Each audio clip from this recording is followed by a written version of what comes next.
Прывітанне ўсім слухачам Еўрарадыё. Гэта стартапніца, наш праект пра дзёрзкіх беларускіх прадпрымальнікаў і смелых інвестараў, якія не баяцца ўкладаць у іх грошы. Сёння мы перанесемся ў думках на іншы бок Атлантыкі. Распавядзем вам, шановныя слухачы, пра старта-акселератар у Нью-Йорку і пра тое, як стартап Parsers, беларускі стартап, яго праходзіў. У нас заснавальнік і CEO, гэта так кажуць, да? CEO проекта Parsers Евген Гурнович у студыі. Прывітанне, Евген. Привет всем. І, як заўжды, Юлія Нехай. Привет. Прывітанне, Юлія. Евген быў у нас у студыі з паўгода таму, мне здаецца. І, ў прынцыпе, давайте перад тым, як пагаворым пра Нью-Йорк, пра прыемнае, пра гэта, пра ўсё. Я спадзяюся, што пра прыемнае, да? Пагаворым пра тое, як змяніўся за гэтыя паўгады стартап Parsers. Ці па-ранейшаму гэта браўзернае расшырэнне да вымання даных сайтаў і іх візуалізацыі, які прагрэс, Евген? Да, основная технология у нас осталась, но, безусловно, мы ее очень сильно доработали. Для пользователей осталась возможность использовать наше браузерное расширение для того, чтобы собирать данные с любых веб-сайтов, их анализировать и просматривать визуализацию этих данных. Но мы ушли намного больше в сбор большого количества данных, бигдаты, и теперь мы ставим больший акцент внимания на enterprise решения, то есть на сбор в общем данных в интернете, а не просто как отдельное расширение для определенных сайтов. Но вы ведь планировали найти какой-то определенный фокус, сферу, где больше всего денег. Да. Сейчас мы как раз этим и занимались. Где-то около 3 месяцев назад мы закончили то, что хотели сделать с технологией, и, безусловно, нам наши пользователи в этом плане очень сильно помогли, потому что наша технология основана на машинном обучении, и нам нужно очень много данных, очень много взаимодействий с сайтом для того, чтобы усовершенствовать нашу технологию. И в сентябре мы закончили работать над новой нашей версией, и теперь мы готовы обрабатывать намного больше данных. Вот. Теперь мы уже акцентируем свое внимание на enterprise решении, мы изменили бизнес-модель. Вот. Скорее всего, в ближайшее время мы будем для пользователей делать, наоборот, скорее более бесплатным расширением, уменьшать цену, а работать больше над монетизацией в плане enterprise решения. Это очень интересно. Такое можно, Юля? Что такое enterprise решение? Нас завжды критикують за то, что мы уживаем шмат терминов, англицизмов, да? Давайте потлумачим. Да, это решение для больших компаний, которые интегрируются с теми системами, которые есть в компании, и оно основано на не просто разовых каких-то решений, разовых задачах, а на постоянном взаимодействии. Вот Friendly Data — это тоже, в общем-то, стартап для enterprise. Я все ж таки крыху не зразумеў, што да чаго інтэгруецца. То бок, што ёсць у кампаніі для таго, каб ёй спатрэбіўся Parsers? Які гэта бізнес? Ці абсолютно любы? Як это стыкуецца адно з адным? Мы до этого выбирали направление, но сейчас как раз так в старте мы определили тот рынок, который нам более интересен, к которому мы готовы, потому что, действительно, как я говорил, парсинг используется в многих направлениях, но с учетом того, что наша технология, она считается, по нашему взгляду, одной из самых лучших в мире, мы собираем именно сырые данные и передаем тем компаниям, которые их могут уже лучше обрабатывать, лучше использовать. Вот. У нас конечный продукт являются именно сами данные, которые мы можем очень хорошо собирать. То же самое, например, компании вроде Crunchbase, PitchBook, Bloomberg, им нужно очень много данных, которые они дальше анализируют и уже предоставляют своим клиентам. Вот. Они зачастую используют in-house разработки, внутренние отделы, которые занимаются сбором данных в интернете. Но это все очень дорого, это долго и не масштабируемо. То есть если у вас даже появились очень много денег, вы не можете очень быстро расширить отдел там, за несколько дней до большого количества программистов. Может, потребные, в принципе, Да, профильные да, специалисты. А можно можешь привести пример, как конкретно Crunchbase может использовать ваш продукт? Да, сейчас мы как раз заканчиваем демо. Возможно, сделаем его даже открытым для простых пользователей, в которых мы устанавливаем наши трекеры на сайты венчурных фондов. И таким образом мы каждые несколько часов мы будем проводить апдейт информации, что изменилось на сайте венчурного фонда. В плане этого, если появляются новые стартапы, если появляются новые в портфолио венчурного фонда новые новости, либо изменения в командах самого венчурного фонда, мы об этом будем знать первыми. Google даже не успеет это проиндексировать, никто не успеет об этом написать, но мы об этом уже будем знать. И в этом смысле для Crunchbase очень важно получать информацию первым, и очень важно получать ее достоверно и правильно. Сейчас ошибка в данных Crunchbase, PitchBook и других агрегаторов данных доходит до 50%. Невероятно. Это один из самых популярных, наверное, сайтов у стартапов и инвесторов. Да. Но если вы посмотрите в действительности то же самое там старта, то сейчас у них в старте в портфолио больше 100 компаний, а по версии Crunchbase и PitchBook там около 60.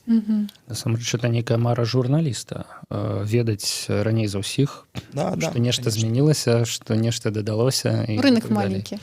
Получается, Шкода. что есть большие компании, в которых можно вручную это все дело проверять, но выходят новости, но какой-то стартап получил инвестиции, об этом TechCrunch написал, об этом, конечно же, все знают. И эта информация очень быстро попадает в агрегаторы данных. А если фонд маленький, небольшой, то погрешность очень большая в данных. А такой вот вопрос. В прошлом эфире ты сказал о том, что... У меня вопрос про цифры. Вот Паш меня перебил немножко.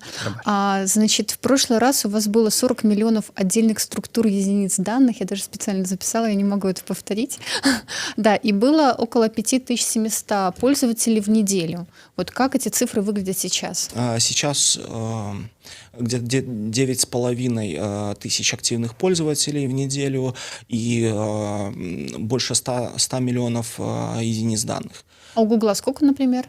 У Гугла, если не ошибаюсь, 10 миллиардов где-то так. Ну, пакуль не Google. Да. Да, хорошо. А вот эти вот пользователи, около 9 тысяч, это компания, это частные лица, кто они? Это было очень интересно, когда мы действительно начали разбираться, кто эти люди, потому что я не могу взаимодействовать с каждым человеком, но оказалось, что у нас там есть очень крупные компании, которые используют наши решения, даже вот просто как браузерное решение простое, и не обращаются к нам за какими-то большими уже количествами данных. Это такие компании, как Adidas, это Бостонский, Массачусетский институт в США. Это хорошая компания очень. Да, и как бы мы сейчас планируем с ними связываться и больше общаться, больше вовлекаться в процесс, потому что мы не всегда можем понимать, какие к нам компании обращаются и используют. Распавядзіце крыху. Я еще хочу один вопрос задать. Ты сказал в предыдущем ответе о том, что вы подумываете о том, чтобы снизить стоимость своих услуг. В то же время в прошлом эфире ты говорил о том, что вы планируете ее повысить. То есть тогда у вас было около $200. То есть вот расскажи про цену. Повысили ли вы ее тогда или вот... Это очень хороший вопрос, потому что нам нужно было в любом случае как-то решать вопрос монетизации, и в этом вопросе мы до сих пор, наверное, не могли точно определиться, как нам в этом вопросе действовать. Как раз, когда мы поехали уже в Нью-Йорк, мы поговорили с компаниями, которые занимаются, которые покупают такие решения, и с инвесторами, как как нам лучше поступать, и там мы решили, что текущая модель, она не очень будет хороша для того, чтобы и развивать технологию, и зарабатывать, естественно, деньги. Поэтому мы двигаемся в сторону enterprise решений для больших компаний, и мы будем продавать данные, и там, конечно же, вопрос ценообразования стоит очень остро. А для простых пользователей, которые будут собирать данные для каких-то своих нужд, либо это небольшие компании, это будет становиться дешевле. Вы можете уже сказать, сколько ваших клиентов это B2B, допустим, 30% из этих 9 тысяч или как? Это сложно сказать, потому что они работают автономно без нас. То есть те, которые компании и пользователи с нами общаются, это в основном B2B, но у них появляются такие запросы, которые наше решение не может в стандартном виде решить, и тогда мы их переводим в enterprise решение, там мы делаем какую-то кастомизацию нашего решения и подключаем уже более большие объемы данных. В основном, да, это маленький и средний бизнес работает с нашим стандартным решением, но для большого бізнесу нужно что-то больше. Ці правильна я разумею, што вось такія звычайныя карыстальнікі, умоўна назовем іх дробнымі, яны патрэбныя дзеля таго, каб развіваць тэхналогію, і таму для іх парсерс будзе каштаваць менш. Все А фокус будзе на том, каб супрацоўнічаць з вялікімі карпорацыямі, і гэта ўжо зусім іншыя грошы нейкія. Да, конечно. І гэта вы зразумелі падчас акселератора старта ў Нью-Йорку. Да, там очень много что меняется в сознании, потому что очень сложно хорошо пообщаться, понять компании, если ты либо просто общаешься по e-mail, либо даже по скайпу. Если ты встречаешься один на один, ты больше инсайтов получаешь от этих компаний, что действительно нужно, какая есть проблема, какая есть боль. И в этом плане личное взаимодействие, конечно, намного лучше. Можно какие вообще вы нащупали инсайты, именно, которые интересуют компании? Мы для себя определили несколько областей, в которых мы могли бы лучше всего использовать наше решение. Это 3 области, в которых мы изначально планировали работать, когда уже определились с enterprise решениями. Это компании, которые агрегируют данные, это компании, которые анализируют продукты. Это что-то вроде Procter & Gamble, компании, которые продают, и нужно понимать прайсы, цены конкурентов, нужно анализировать отзывы. Это все, что касается продуктовой области. И также компании, сейчас не вспомню третью область. Вспомнила, прошу прощения. Это маркетплейсы, которые, на которых можно создать сайты и продавать. Вроде Shopify, Xcart, Jet.com и так дальше. С этим направлением мы тоже работаем, но там немножко другая структура. Вы, получается, из каких компаний общались с представителями? Наверное, не могу так сказать, потому что... Fortune 500. Есть компании, то есть в основном там в Нью-Йорке хватает компаний, наверное, любого размаха, но, наверное, инсайты из компаний там больше 100 миллионов с оценкой, это более-менее такие полезные, чтобы понять, как работают большие компании. Но это с оценкой от 100 миллионов. Общение с этими компаниями, это было у вас стояло в KPI от старта, или же это партнеры акселератора, которых вас познакомили? Это у старта большой есть нетворкинг, с помощью которого ты ищешь просто компании. Благо в Нью-Йорке практически любые компании можно найти, и хватает связей для того, чтобы выйти на определенных людей. То есть, если ты спросишь у адвайзера, у руководителя проекта, у менторов, у кого-то точно кто-то там знакомый есть. Ты с ним пообщаешься, он увидит на другого знакомого, и таким образом ты выходишь на людей, которые, понимают, о чем тебе нужно говорить, потому что компании большие, там с 1000 людей, и ты не всегда понимаешь, к кому нужно конкретно обращаться. И в плане этого сложны и сами продажи. Но первое, что нужно было сделать в старте, это действительно понять, кому продавать, в какие компании, в какие области, и потом уже найти отделы людей, принимающих решений, чтобы потом можно было эффективно выходить на них уже в других компаниях, понимая структуру компании. Цікава. Я ўсё ж таки хацеў задаць даволі тэхнічнае пытанне. Вось вы сказалі, што вы прыкручваеце трекер да сайтаў. А як гэта вось менавіта з тэхнічнага гледзяча выглядае? Сайт дае нейкую згоду на тое, каб вы яго трэкалі, ці гэтай згоды не патрабуецца? Гэта чалавек, легальна? Праграміст гэтага сайта прыкручвае, вставляе ваш код у свой, ці вы можете, вось, я не ведаю, самі, так, я не ведаю, як гэта сказаць, внедриться, да, туды? Да, это очень хороший вопрос. Насчет легальности его задавали как здесь, так и в Нью-Йорке. Мы общались и тут с юристами, и с юристами из США. Это все легально, потому что, во-первых, те данные, которые мы собираем, это в основном не художественные вещи, что-то вроде там текстов, музыки и так дальше, это в основном факты. Я говорил, что мы собираем информацию о компаниях и передаем дата-агрегаторами. Это факты. Когда компания основалась, сколько количество там их людей и так дальше, название компании. Они не подлежат копирайтингу в принципе. Вот. Сложнее вопросы, например, работать с сайтами, которые пишут тексты, те же самые журналистские сайты, медиа. Вот.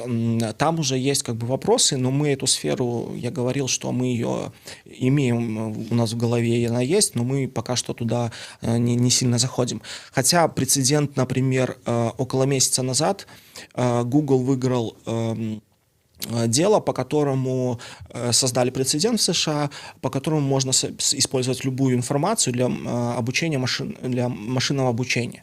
То есть картинки, тексты можно любые брать с любых источников, обучать искусственный интеллект, и это уже абсолютно легально. Вот.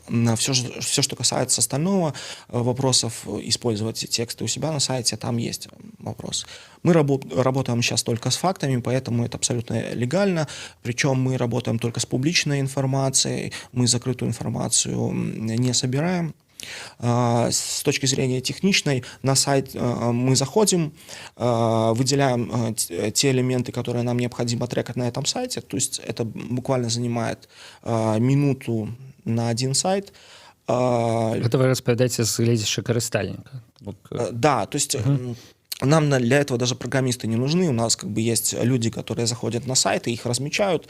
В частности, и наши пользователи то же самое, в принципе, делают. Но если нам нужна конкретная информация для наших клиентов, мы сами заходим, размещаем этот сайт. То есть в день выходит, мы можем там настроить трекер на порядка 100 сайтов. Вот. И каждый день потом получать с этих сайтов информацию. Для этих сайтов это, вот так мы по нагрузке мерили. Индексация Гугла. Google то же самое, в принципе, делает. Заходит на каждый сайт, проверяет, что у него нового появилось. Она больше по нагрузке на этот сайт, чем наша индексация, можно так сказать. Поэтому для самих вот этих веб-сайтов, их владельцев, это сравнимо с тем, что зашел 1 или 2 человека по нагрузке. То есть это никак им не повредит. То бок код не додаецца у сайта? Там, это внешние настройки. Да.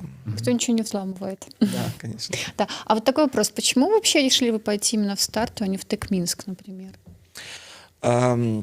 Со Стартой интересная была вещь, которая, в принципе, и случилось дальше у нас уже в самом акселераторе.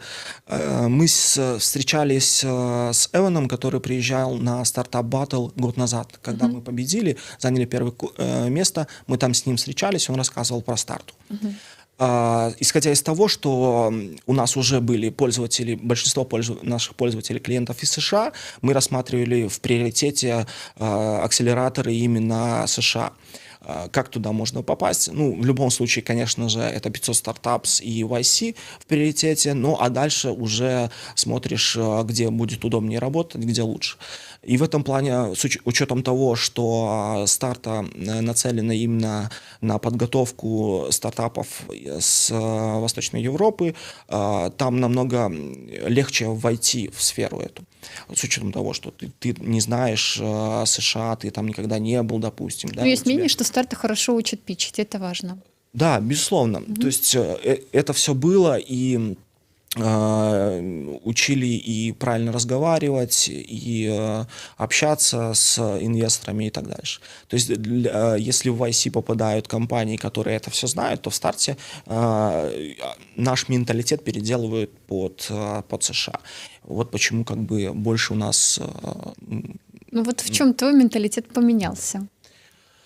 То есть какие-то такие личные хаки, вот что ты хотел бы вообще вот расширить? Лайфхаки это тяжело, честно говоря, менять. Можа яшчэ цікава, як яны ўяўляюць сабе вось тое, што у усходнім чалавеку трэба ва ўсходнім бізнесоўцы трэба памяняць. Это, безусловно, small talking. Всегда каждый человек, который заходишь, это сразу не переходит к бизнес-вопросам. Нужно сначала там поговорить о каких-то таких отдаленных вещах, хоть о погоде, хоть о чем-то. Причем они используют это везде. Можно просто поговорить с человеком в метро, где-то в баре, в кафе. И с учетом того, что концентрация миллионеров в Нью-Йорке, если не ошибаюсь, каждый 25-й человек в Нью-Йорке это миллионер, то клиентов, инвесторов ты можешь найти везде. И там этому учат в самой старте, что нужно больше общаться на любые темы, и ты никогда не знаешь, о чем, к чему вы можете прийти. Ну, скажи какой-то один хак для наших зрителей и слушателей. Один хак... На тему small talk. Это, во-первых... Я так разумею, что сам по себе small talk з'яўляецца хаком. Да, з да. того, что я зразумеў. Пытаться, да, постоянно говорить с людьми. Ты едешь у метро, ты бачишь некого цікавого человека, что ты робишь? Ты подходишь до его... Да. Все там достаточно просто. Это привет, как дела, и все. Он тебе может что-то рассказать, ты ему рассказать, и с этого все начинается. Мне здаецца, что это сапраўды ёсць такая разница паміж нами. Ментально, безусловно. Потому что калі мы пачнем тут падыходзіць до людей у метро, па-першае, беларускі мільянер не ездзіць у метро. Мне здаецца, да, не ведаю, стэрэатып магчыма, а па-другое, як на вар'ята будуць глядзець на такого чалавека, які вось просто да незнаёмага чалавека ў метро падышоў і пачаў пра нешта пытацца. То бок тут реальная розніца, да? Так и есть. Мы обсуждали это даже. У меня всегда много каких-то параллельных мыслей, противоречий и прочее. В целом, да. Я уже не в каких-то частностях я могу Я, в принципе, яшчэ і падыходзіў да людзей у метро, потому что я журналіст, я ў кожным чалавеку бачу патэнцыйны сюжэт. Але так... Добрышка, яшчэ есть пытанне. Еще, наверное, дополню к этому вопросу. Там люди в этом плане более общительные и улыбчивые. У нас тоже это выглядит, достаточно дико, когда человек просто незнакомый тебе начинает улыбаться, да, и ты не понимаешь, а что не так, это какое-то внимание к тебе, нет? А там нет, это просто такой менталитет, улыбаются, там могут сказать привет, можешь пообщаться всегда. И... Все ж таки давай выпросим які-небудзь хак, акрамя смолтока. Касающий бизнеса, либо... вообще, что ты вынес с акселерации? Два хака. Два хака. Смолток, других. Да, я могу сказать так точно, что у нас, допустим, LinkedIn не используется практически никак. А там это самое первое, что ты начинаешь делать, это даже при встрече, это сконнектиться в LinkedIn и там продолжить общение. Это самое важное. Все то есть надо прокачивать LinkedIn. Очень сильно. То есть первое, что мы приезжали, говорили, 500 друзей в LinkedIn, без этого тут бизнес не сделаешь. Вас все равно найдут, посмотрят, у вас нету хорошо заполненной страницы, у вас должно быть там все логично.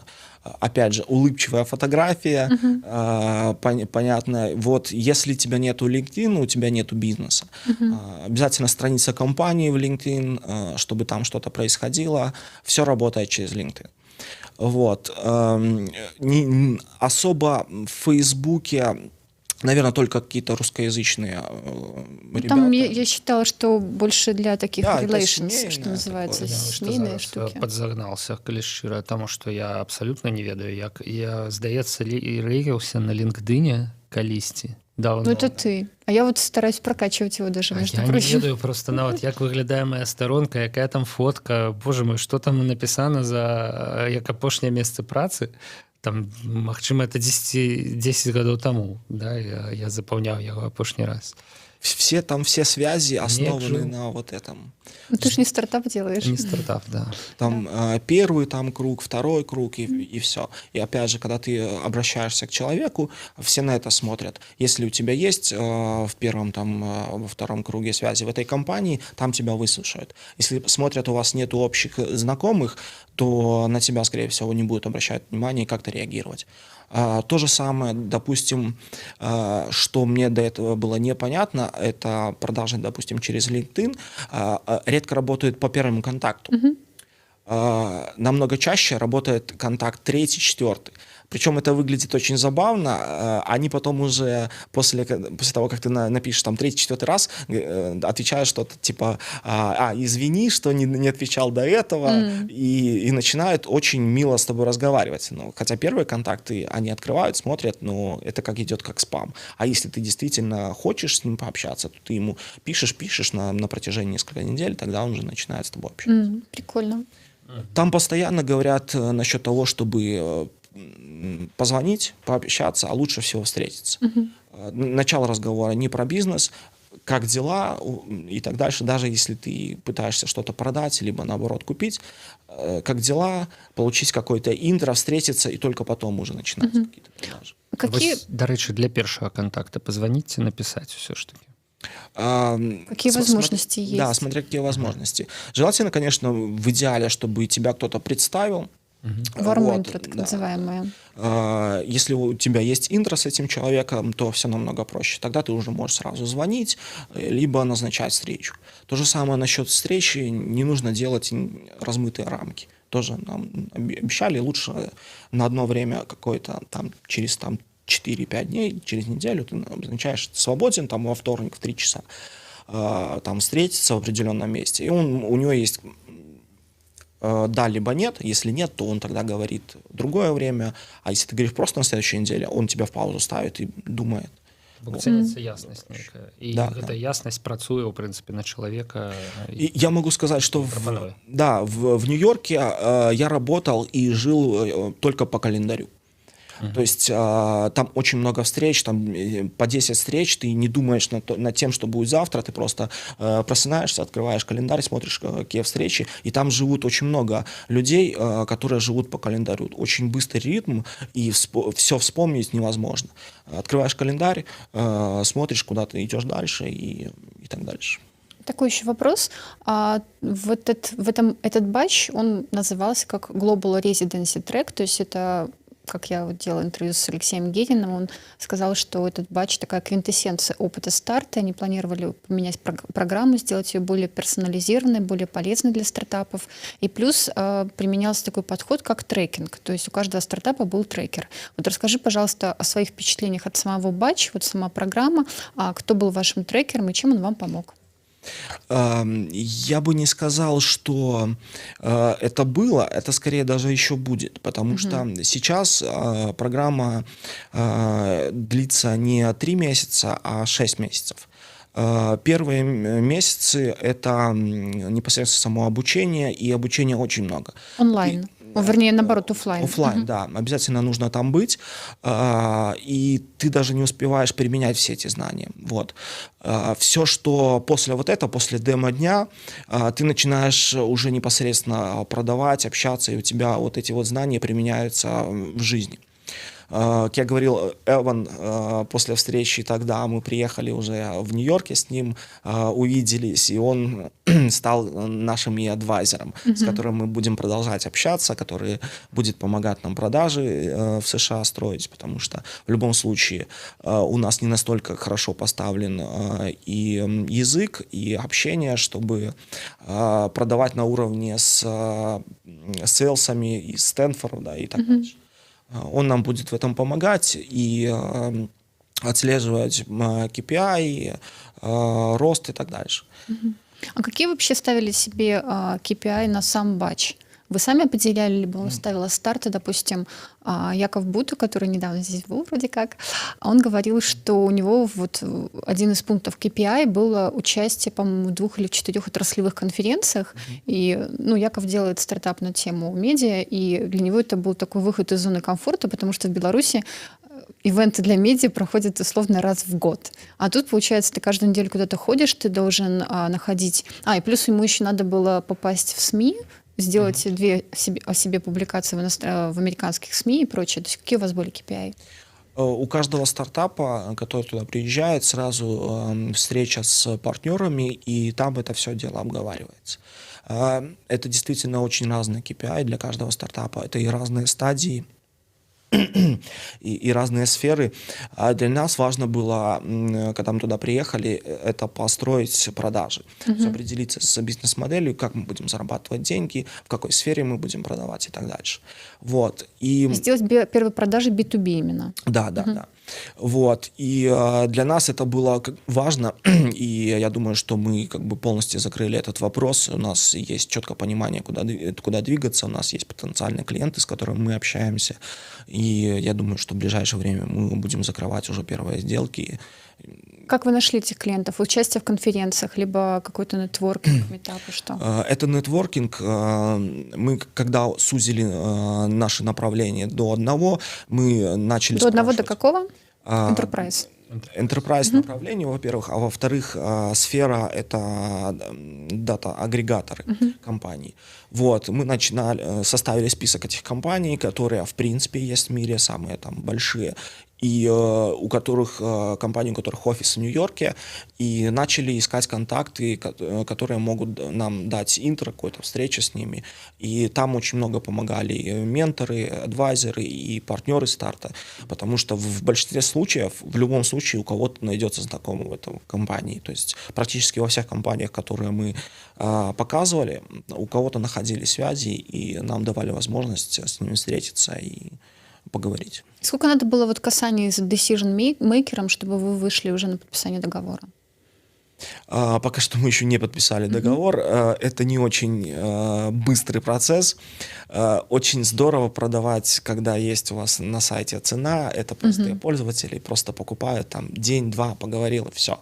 С точки зрения enterprise решений продажи могут доходить до полугода и года.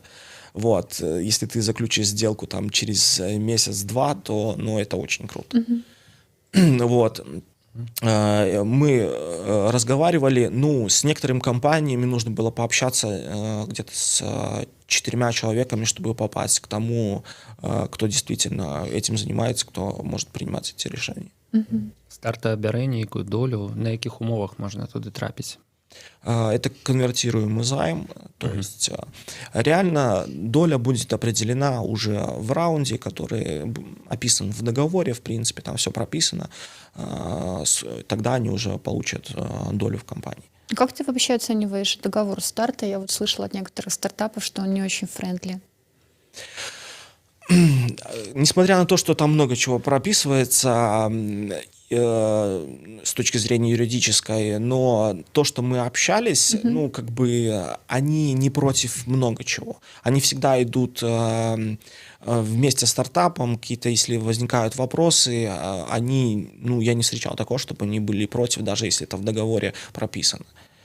Хорошо, мы, значит, развеяли такой небольшой миф. Да, я тоже этого боялся, и вопросы про штрафы, конечно же, они работают в юрисдикции США, и лучше там все прописывать. Но на самом деле, естественно, они за то, чтобы развивался стартап, потому что они уже в любом случае с нами. Вот, поэтому во всех этих вопросах они помогают и за проект. Как обстоит дело с инвестициями? Вы планируете их привлекать и от кого? Да, сейчас мы после старта подняли оценку и... Сколько у вас сейчас оценка? Сейчас можно сказать, что мы начинаем оценивать компанию в 4 миллиона, и где-то в апреле мы планируем закрывать раунд. Seed раунд уже, и у нас была возможность пообщаться с инвесторами в США, и, скорее всего, в апреле мы будем стараться закрыть полностью инвесторами из США, потому что нам интересно и важно инвестиции, клиенты именно США. Вот. Но сейчас мы еще разговариваем с некоторыми бизнес-ангелами, чтобы... Белорусскими или американскими? Да, чтобы дозакрыть пресс-сид при оценке 2,2. Ну, я думаю, что если это случится, то это будет в ближайший месяц. Какой процент вы готовы отдать ангелам? Все тот же 5%. Очень интересно было, когда, в принципе, Старта нам дала такую же оценку, которую я и сам как бы предполагал по оценке компании. Ну, Старта, в принципе, берет стартапы, которые оцениваются на уровне 2 миллионов. Ниже они не берут. Круто. Я хочу сказаць, што нам час завяршаць эфір. Мне здаецца, што размова была абсалютна змястоўнай. Па-першае, мы даведаліся, як справы ў праекта Parsers. Па-другое, дзякуй Яўгену Гурыновічу, CEO Parsers, за тое, што распавёў вельмі падрабязна ў дэталях, чаму вучаць у старта-акселератар у Нью-Йорку, пра умовы, на якіх можна трапіць у гэты стартап. Ну і ўвогуле пра тое, што там чакаюць стартапы з усходняй Еўропы. Мне здаецца, што это вельмі важна, і перарабляюць усходніх бізнесоўцаў на заходніх. Яшчэ раз дзякуй, Яўген, да пабачэння. Юлія Нехай, як заўжды, была ў стартапніцы сувядучай. Дзякуй, Юлія. Дзякуй. Павел Свердлоў працаваў пры мікрафоне. Пачуемся на Еўрарадыё.